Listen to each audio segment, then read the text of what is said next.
blessed to have with us an absolutely amazing tour guide taking us throughout Georgia. Welcome, Katie Akhobadze. Hello, Emily. I'm so happy that you say my name so correctly. This is the hardest thing, is getting the last names are very long here. Okay, correct. So you're a tour guide, you're also an educator, a real Renaissance woman. First, start by telling us about this beautiful city of Tbilisi and the history when it was founded. So Tbilisi actually was founded as the capital of Georgia in 5th century. Of course, as the settlement is much more older, and we have the archaeological evidences that prove that in 1st and 2nd century here people were living. But the capital actually was founded in 5th century by the king Vahtan Gorgasali, who decided to move the capital from the ex-capital area to Tbilisi because this area had a beautiful landscape to make the town safer. It's amazing. I mean, you look around, you see all of these beautiful buildings from many different centuries on the mountains. I imagine even building the city was not easy to build into all of these cliffs and stones. Definitely, and as the historians tell us, the major things what he started to do here is that he started building the capital with construction of the citadel and the wall of Tbilisi that would be protecting the town.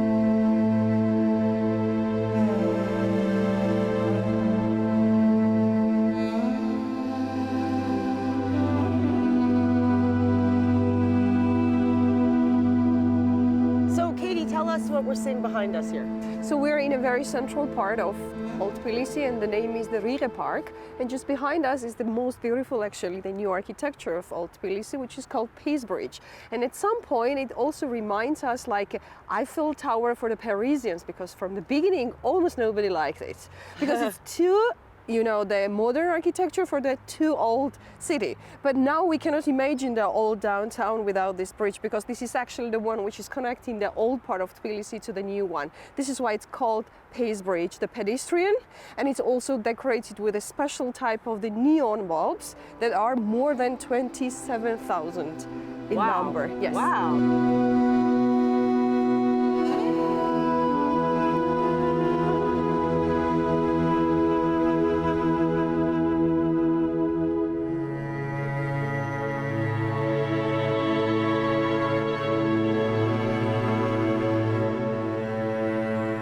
Us about this beautiful cathedral. Yeah, this is Sioni Cathedral, which is one of the oldest cathedrals of Georgia, and actually is the witness of the whole history of Tbilisi as the capital of this country. So initially it was constructed to be built by the end of the 4th century and the beginning of the 5th century. That's the period when Tbilisi is decided as the small settlement to be turned into the capital. And since then, it has always been a major cathedral, and it's also the place where the major liturgy and the services were always organized there.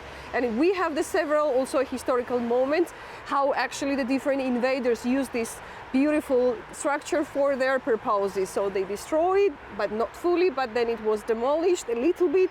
Then the Georgians always were trying, after the invasion, they were always trying to renovate. So the facade now looks a bit younger, because it was last time renovated, the facade in 17th century, but believe me that the inner part of the walls are the old as old as Tbilisi. Wow. So the 4th century CE, we're talking about a long time ago. Yeah. What was the Christianity like then? I mean, this is still the early days of Christianity. Right? This actually official, the Christianity here is only 100 years old.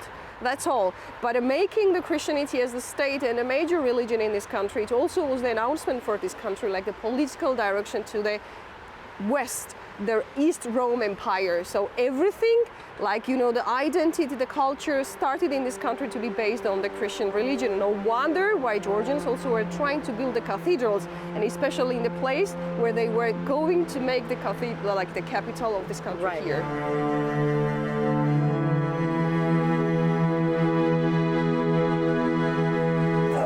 About the frescoes inside the church.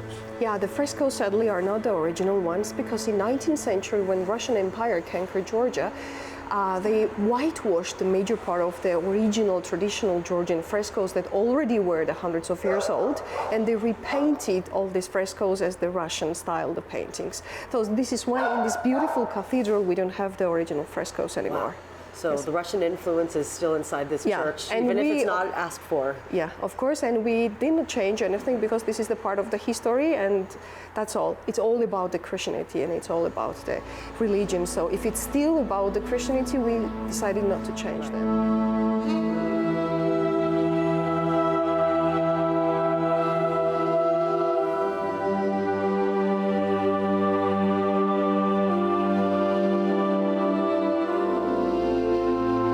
This country is so small. It's the size of Switzerland and Delaware and West Virginia put together, if you use it in terms of the United States. But it's kind of ironic and interesting that it is kind of like Switzerland in the sense of it doesn't have a beef with anybody. Everybody seems to get along, and it's a very peace-loving culture. Yes, actually, the major thing to mention is that Georgia, throughout the history, has never ever been the invader of any other countries, but it was the place of meeting different people from the different ethnical groups coming here and living together. Even we have in Old Tbilisi 2 square kilometer territories. In this territory, we have 5 functioning religious confession structures. That also is the best example how in a small territories everybody had their own religious structures to go and pray for their gods.